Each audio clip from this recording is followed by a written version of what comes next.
અને સૌથી પહેલા વાત કરવી છે વરસાદના લગાતાર રાઉન્ડની। આજે સાંજે 6 વાગ્યા સુધીમાં ગુજરાતના 115 તાલુકાઓમાં વરસાદ પડ્યો છે। આણંદના બોરસદમાં સૌથી વધારે વરસાદ પડ્યો છે, લગભગ 3 ઇંચ અને 3 ઇંચ કરતાં પણ વધારે વરસાદ છે, 3.43 ઇંચ વરસાદ પડ્યો છે। પંચમહાલના ગોધરામાં 2.8 ઇંચ વરસાદ પડ્યો। ભચાઉમાં પણ જબરદસ્ત જમાવટ કરી 1.89 ઇંચ વરસાદ। ગાંધીનગરમાં પણ 1.5 ઇંચ જેવો વરસાદ પડ્યો છે। કચ્છના માંડવીમાં પણ 1.5 ઇંચ જેવો, અને સાથે સાથે ખંભાળિયામાં 1.73 ઇંચ, અંજારમાં પણ 1.6 ઇંચ, નખત્રાણામાં પણ આજે 1 ઇંચ જેટલો વરસાદ પડ્યો છે। અને આ ગુજરાતના અલગ અલગ જગ્યાઓના વરસાદના આંકડા છે। આજે પણ મેઘરાજા ગુજરાતના માથે મહેરબાન રહ્યા છે, અને ખાસ કરીને મધ્ય ગુજરાત અને એની સાથે સાથે કચ્છની ધરતી પર કાચું સોનું બનીને વરસ્યા છે।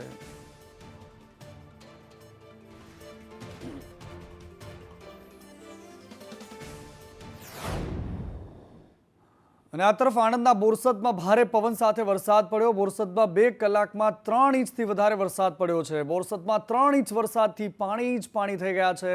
આ દ્રશ્યો બોરસદના છે। પાંચવડ વિસ્તાર, રબારી ચકલા, આ તમામ જગ્યાઓ પર પાણી ભરાયેલા છે। સાથે સાથે ભોભાફળી, આણંદ ચોકડી વિસ્તારમાં પણ વરસાદી પાણી ભરાયા છે। નીચાણવાળા વિસ્તારો છે કે જ્યાં ભારે પાણી ભરાયેલા છે। આજે મધ્ય ગુજરાતમાં મેઘરાજા વરસ્યા છે, અને એની સાથે સાથે આ બોરસદની તસવીરો કે જ્યાં શહેરના મુખ્ય ભાગમાં પાણી ભરાયેલા છે। શહેરમાં બપોર બાદ વાતાવરણમાં પલટો આવ્યો હતો અને ભારે વરસાદ ખાબક્યો છે। કડાકા ભડાકા સાથે અને તોફાની વરસાદ ખાબકતા શહેરના નીચાણવાળા જે વિસ્તારો છે તેમાં પાણી ભરાયા છે। વાત કરવામાં આવે તો ભોવાપડી વિસ્તાર, કોલેજ રોડ અને પાંચવડ વિસ્તારમાં જે વિસ્તારો છે, નીચાણવાળા વિસ્તારો છે, ત્યાં પાણી ભરાઈ ગયા છે। છેલ્લા સતત 1 કલાકથી આ વરસાદી વાતાવરણ છે અને વરસાદ વરસી રહ્યો છે। તોફાની પવન સાથે આ વરસાદ વરસી રહ્યો છે, જેને લઈને નીચાણવાળા જે વિસ્તારો છે ત્યાં પાણી ભરાઈ ચૂક્યા છે, તેમજ વાતાવરણમાં ઠંડક પ્રસરી જવા પામી છે। ઇરશાદ સૈયદ, સંદેશ ન્યૂઝ, બોરસદ। આ તરફ એક એવો રસ્તો અમે તમને બતાવી રહ્યા છીએ કે જેમાં રસ્તો શોધવો પડશે। કહેવાય છે કે રસ્તો નહીં મળે તો રસ્તો કરી જવાના। એમ તો અમે ક્યાં થોડા મનમાં મૂંઝાઈને મરી જવાના, પરંતુ આ મનમાં મૂંઝાઈને મરી જવાય તેવી પરિસ્થિતિનું નિર્માણ કરતા આ રસ્તાઓ આપણા ગુજરાતના છે। કપરાડા નાસિક હાઈવે પરનો આ રસ્તો છે કે જ્યાં રસ્તો ક્યાં છે શોધવો પડે, કારણ કે ચારે કોર ખાડાઓની આકાશી તસવીરો ઘણું બધું કહી રહી છે। કઈ હદે ભ્રષ્ટાચાર ખદબદ્યો હશે, કયા પ્રકારે આ રોડનું કામ થયું હશે। હાઈવેનો વિડીયો વાયરલ થયો છે, અને ત્યારબાદ તંત્ર હવે જાગ્યું છે। ક્યાંક ચાલુ વરસાદે પણ અહીંયા ડામર નાખવાની કામગીરી હવે શરૂ થઈ જશે।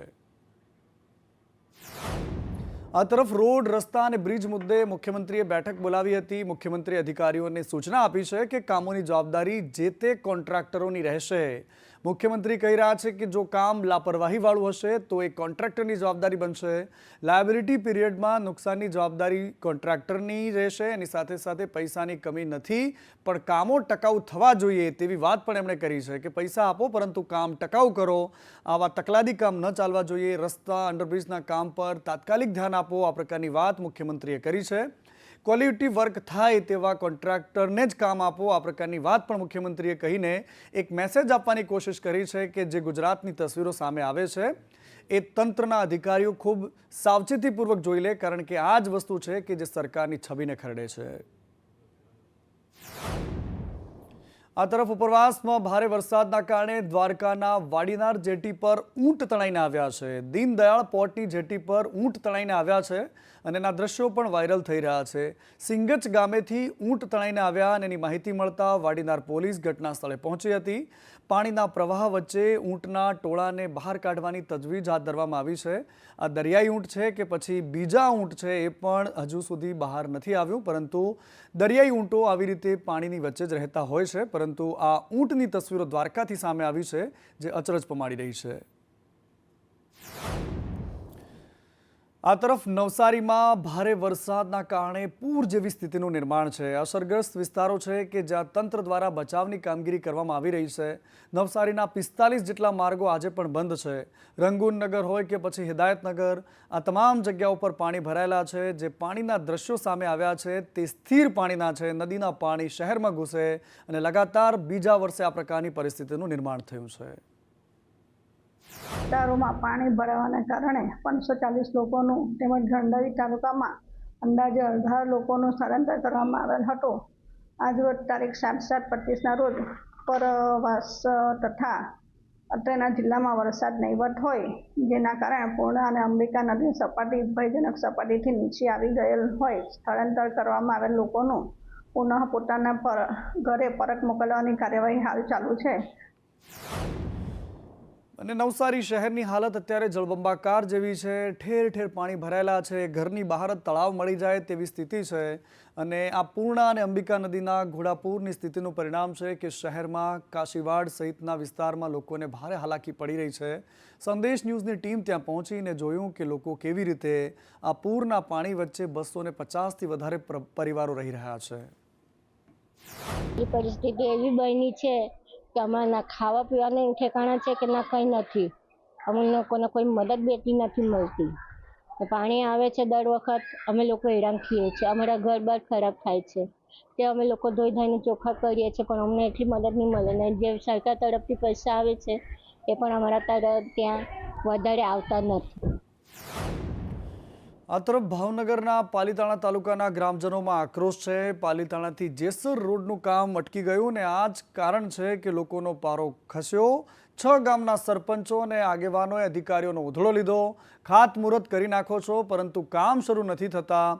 પાંડેરિયા ગામે 5 ગામના લોકો એકઠા થઈને રજૂઆત કરી. માર્ગ મકાન વિભાગના અધિકારી DL મેરને ઉગ્ર રજૂઆત કરવામાં આવી. તાત્કાલિક કામ શરૂ નહીં કરવામાં આવે તો આંદોલનની ચીમકી પણ ઉચ્ચારવામાં આવી છે. આ તરફ સુરતના ઉમરા ગામે અંબિકા નદી ગાંડીતૂર થઈ ગઈ. અંબિકા નદીમાં નવા નીરની પૂરની પરિસ્થિતિનું નિર્માણ થયું છે. આ સુરતનો ઐતિહાસિક મધર ઇન્ડિયા ડેમ છે જે છલકાયો છે. ડેમના આહલાદક દ્રશ્યો સામે આવ્યા છે. આકાશી તસવીરો છે. સહેલાણીઓ પણ આ ડેમને જોવા માટે દૂર દૂરથી આવતા હોય છે, કારણ કે આ મધર ઇન્ડિયા ડેમ જે 16 કળાએ ખીલી ઉઠ્યો છે. ડેમ છલકાતા આદિવાસી ખેડૂતોમાં ખુશીનો માહોલ છે, કારણ કે આ મોટાભાગના વિસ્તારની અહીંયા જીવાદોરી છે. અહીંથી જ સિંચાઈ માટેનું પાણી પહોંચે છે. પરંતુ સુરત એક એવું કમનસીબ શહેર છે કે જ્યાં વગર વરસાદે પણ લોકો પૂરના પાણી વચ્ચે રહેવા માટે મજબૂર છે. અહીંયા ખાડીના પૂરના પાણી અહીંયા આવે છે. ફરી એકવાર સુરતના સણિયા હેમાદ ગામમાં ખાડી પૂર આવ્યું છે, જેનાથી ચારેકોર પાણી જ પાણી ગામમાં પડ્યું છે. છેલ્લા 15 દિવસમાં આવી ત્રીજી વારની પરિસ્થિતિ છે. સળિયા અહેમદ ગામ ખાડીપુરમાં એકવાર ફરીથી ફસાયું છે. ઉપરવાસમાં વરસાદ વરસી રહ્યો છે, જેની સીધી અસર ખાડી કિનારે વસેલા ગામોને થઈ રહી છે. છેલ્લા 8 વર્ષથી આ ગામની પરિસ્થિતિ આવી જ છે. દર વર્ષે આ જ પ્રકારની પરિસ્થિતિનું નિર્માણ થાય છે, પરંતુ કોઈ જ નિરાકરણ નથી આવતું.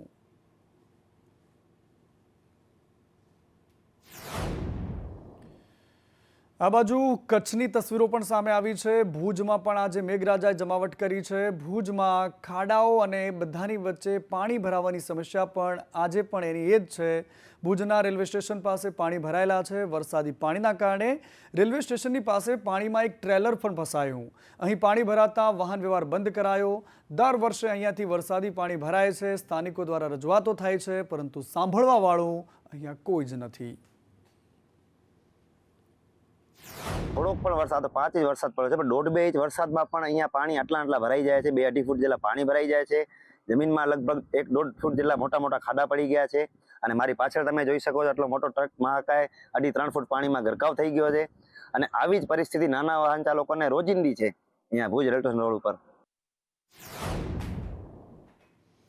આ તરફ કચ્છના ગાંધીધામની તસવીરો તમે જોઈ રહ્યા છો. ગાંધીધામમાં પણ 2 ઇંચ વરસાદ પડ્યો છે. 2 કલાક વરસાદ વરસ્યો અને 2 ઇંચ વરસાદ પડ્યો. ગાંધીધામના રાજમાર્ગો પર અત્યારે પાણી છવાઈ ગયું છે. ચારેકોર પાણીનું સામ્રાજ્ય છે. અને અહીંયાથી તમે વાહનોને નીકળતા જોશો તો એ પણ પાણીમાં ડૂબીને નીકળી રહ્યા છે. વાહન ચાલકો પાણીમાંથી પસાર થવા મજબૂર છે. એક રિક્ષા પણ ફસાઈ હતી. અને આ કચ્છનો વારો હતો આજે. કચ્છના અંજારમાં પણ 1 ઇંચ વરસાદ પડ્યો છે. આ કચ્છની અલગ અલગ જગ્યાની અમે તસવીરો બતાવી રહ્યા છે. ગાંધીધામના આ દ્રશ્યો છે કે જે હેરાન કરનારા છે, કારણ કે 1 થી 2 ઇંચ વરસાદમાં પણ આખું શહેર પાણીમાં ડૂબી જાય છે. આ તરફ અમદાવાદ શહેરની સમસ્યા કોઈ જૂની નથી, કારણ કે દર વખતે જે પરિસ્થિતિનું નિર્માણ આપણા અમદાવાદના પૂર્વ ભાગોમાં થાય છે, એ પછી વસ્ત્રાલ હોય, નિકોલ હોય કે પછી નરોડા, અહીંયા પાણીનો નિકાલ થવાનું નામ નથી લેતું અને એટલા જ માટે કેટલાય સમય સુધી પાણી પડ્યું રહે છે. પાણીના નિકાલની કોઈ જ વ્યવસ્થા નથી, ગટરના પાણી ઉભરાઈ રહ્યા છે, લોકો અહીંયા માથું પકડીને નીકળે એવી પરિસ્થિતિ છે. વસ્ત્રાલ અને નરોડા કે નિકોલમાં રહેવું પણ મુશ્કેલ બની જાય એ પ્રકારની પરિસ્થિતિ છે. લોકો કંટાળી ચૂક્યા છે અને આક્રોશ ઠાલવી રહ્યા છે. તો સ્કૂલ વાળા છોકરાને કેવી રીતના જવું મૂકવા માટે કેટલી તકલીફ પડે છે પબ્લિકને.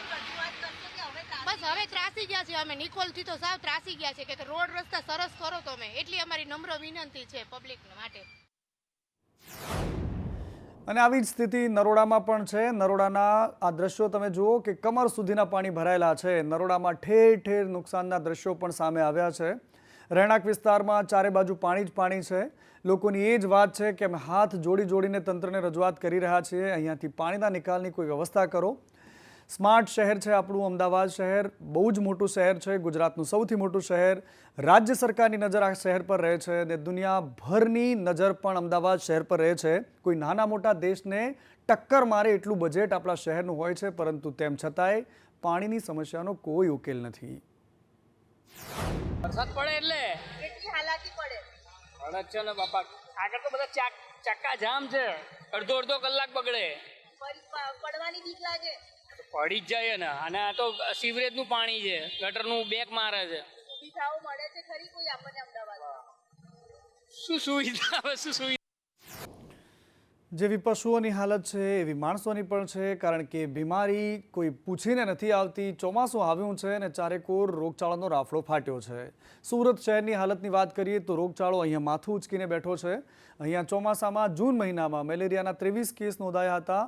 ડેન્ગ્યુ, મલેરિયા, ઝેરી મલેરિયા, ઝાડા અને ઉલટીના કેસ રોજ વધી રહ્યા છે. શરદી, ખાંસી, તાવ સહિતના દર્દીઓમાં વધારો થઈ રહ્યો છે. જૂનમાં નવી સિવિલમાં મલેરિયાના 223 કેસ નોંધાયા, જ્યારે ડેન્ગ્યુના 113 કેસ નોંધાયા છે. પાણીજન્ય રોગો અને એ સાથે જે વાતાવરણમાં પલટો અને ફેરફાર છે એને લઈને ઋતુગત બીમારી, જેમાં સામાન્ય શરદી, ખાંસી, તાવ, શરીર ઉપર ખંજવાળ જેવા રોગો સામાન્ય રીતે જોવા મળે છે.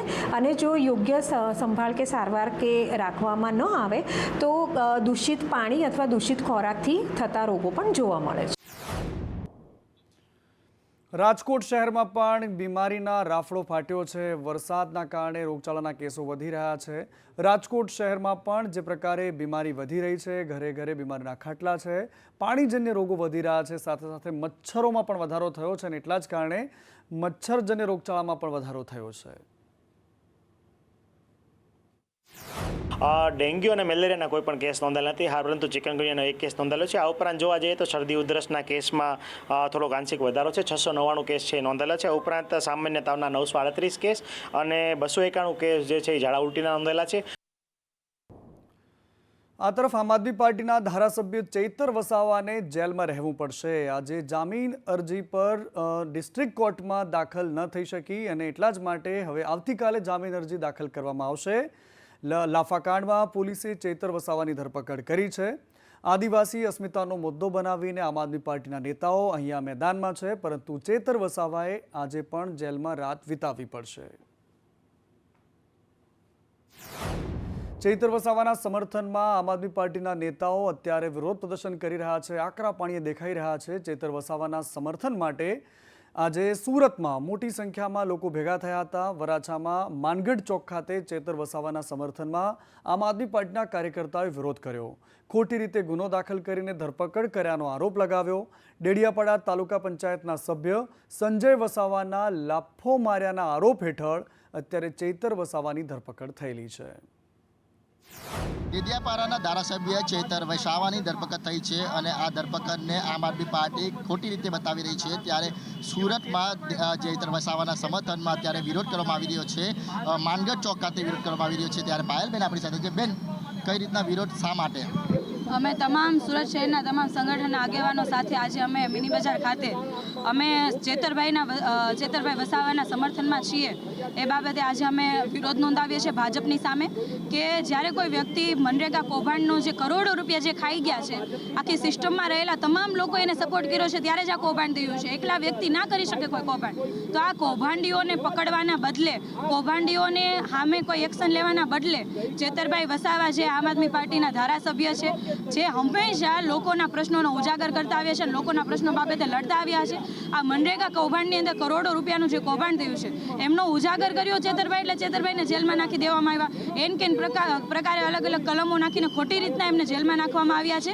એટલે આજે અમે તમામ લોકો ચેતરભાઈની સાથે છીએ અને ભાજપના લોકોને એટલું કહેવા માંગીએ છીએ કે આ લોકશાહીની અંદર તમે કેટલું જુલ્મ કરશો, કેટલાક હેરાન કરશો, કરોડો રૂપિયાના કૌભાંડ થઈ રહ્યા છે, કેટલું ખોટું થઈ રહ્યું છે. આ તમામ જગ્યાઓ પર તમે બધા સાથ સહકાર આપો છો, પરંતુ એક દિવસ આ ગુજરાતની જનતા જ્યારે જાગશે ને તો તમે કે મોઢું છુપાવવાને લાયક નહીં રહ્યો. ચૈત્ર વસાવાના સમર્થનમાં અત્યારે જે માનગઢ ચોક છે ત્યાં આગળ વિરોધ દર્શાવવામાં આવી રહ્યો છે. જે ચૈત્ર વસાવા પર જે કેસો કરવામાં આવ્યા છે તે ખોટા કરવામાં આવ્યા છે એવા આક્ષેપસર છે તે અત્યારે વિરોધ દર્શાવવામાં આવી રહ્યો છે. કેમેરા પર્સન અજીત પટેલ સાથે મનીષ પરમાર, સંદેશ ન્યૂઝ, સુરત.